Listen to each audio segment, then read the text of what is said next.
Donald Trump was detained in South Florida today, where he pled not guilty to 37 fraud charges. He vowed to assign a real special prosecutor to investigate the Biden family. Senator Chuck Grassley spills the beans on the Biden family investigation and how Joe Biden might be compromised. And the president of Belarus warns the world he will nuke you if you threaten Belarus. Thank you so much for liking and sharing these videos. It really helps me out. So thank you so much. I'd also like to thank today's video sponsor, HelloFresh, and I'll tell you about their delicious offer later in this video. Just after the Wall Street Journal exposed a secret Chinese spy base in Cuba, National Security Advisor John Kirby has confirmed that they have been trying to block efforts from the People's Republic of China regarding their efforts to build military infrastructure around the world. However, Kirby rebuked the source responsible for releasing the story, stating, "This kind of information should not be put into the public stream. Should the American people be informed that China is spying on them as close as from the island of Cuba? Or is he right? It's none of our business that China is spying on us." Let me know your thoughts in the comments.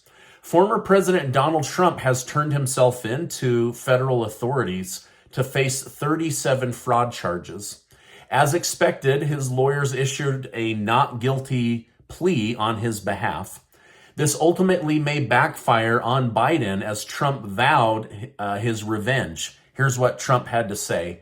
"I will appoint a real special prosecutor to go after the most corrupt president in the history of the USA, Joe Biden, the entire Biden crime family, and all others involved with the destruction of our elections, borders, and country itself."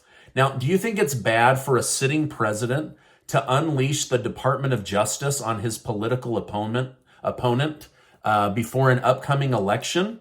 It seems this is what's drawing the ire of Trump and his revenge plot. But I don't know. This just seems like something that happens in a third world country, not the United States of America. Now, fortunately for Trump, he may not have to lift a finger to see the Biden family charged, as the House Oversight Committee has already started the process.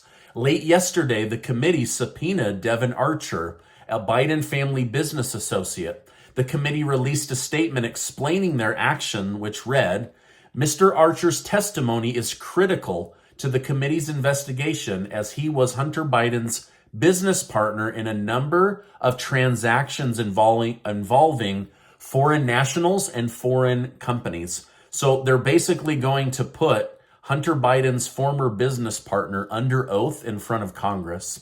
Now, to make matters worse for Joe Biden, Republican Senator Chuck Grassley has claimed that the FBI informant who was investigating the Bidens during Obama's final term as president, that person has 15 audio recordings between Hunter Biden and the executive at Burisma Energy, and 2 of the recordings between Joe Biden himself and the head of the energy company Burisma. We also learned that the FBI director, Christopher Wray, redacted the controversial document submitted to Congress. Despite it being an unclassified document, he thought it important to black out damning information. Now, if I had to guess, Congress will likely be obtaining the audio phone calls in order to see just how damaging they are to President Joe Biden. Now, is there any chance that President Joe Biden is compromised in Ukraine or as a sitting president? Like somebody could blackmail him or hold these tapes over his head. Now, the guy that holds the tapes could certainly blackmail his family. We don't know if he has yet or if he hasn't, but it doesn't look good. So I'll continue to keep you updated on what comes of that. But here's what we know as of right now. Joe Biden received $5 million filtered through multiple layers of different LLCs to hide the money. We also know Hunter Biden received $5 million plus a job offer at Burisma Energy that paid $80,000 a month to do nothing. This is according to the documents that the FBI was hiding from Congress. Now, amidst the chaos, President Biden's wife, Jill Biden, has stepped into the political sphere by expressing shock that Donald Trump is so popular. She stated, "They don't care about the indictment." So that's a little shocking, I think. Even more, the First Lady also accused MAGA Republicans of chaos and corruption, hatred and division, which seems to be a bit divisive if you ask me. It just seems a little hypocritical to attack Trump for mishandling documents when her own husband, Joe Biden, had 1,800 boxes of documents, some stored at an old university office and others stored in his home garage. All right, now I have a lot more to share with you, but first, a quick word from today's video sponsor. I want to thank today's video sponsor, HelloFresh. With HelloFresh, you get amazing recipes and pre-portioned ingredients delivered right to your doorstep. Last month, Casey and I ordered more food than we were able to handle. So we invited family over to cook with us, and we enjoyed a fresh pot of black bean chili on a cold, rainy night. I seriously felt like a celebrity chef, talking with family and preparing while having this camera running. The food was absolutely delicious, and our guests loved it. We also shared a box of HelloFresh with some neighbors. She and her family decided to document the making of the food, and they thought it was absolutely delicious, and they thought HelloFresh delivering their food right to their house was such a great idea.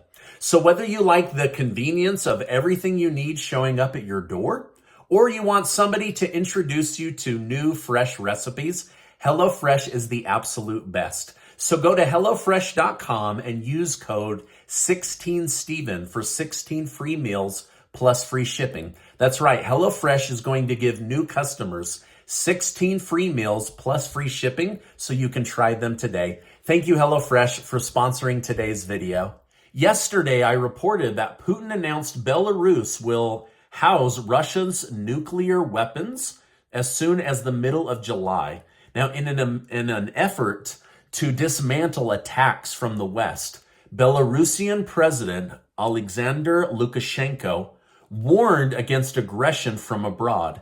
He stated he would use an immediate response if a single bastard set foot on Belarusian soil. Lukashenko expressed great confidence in his newfound power, stating, "I believe it is unlikely that anyone would want to wage war against a country that has such weapons. It is a weapon of deterrence. God forbid I have to make a decision to use this weapon in modern times. But I won't hesitate should there be an aggression against us."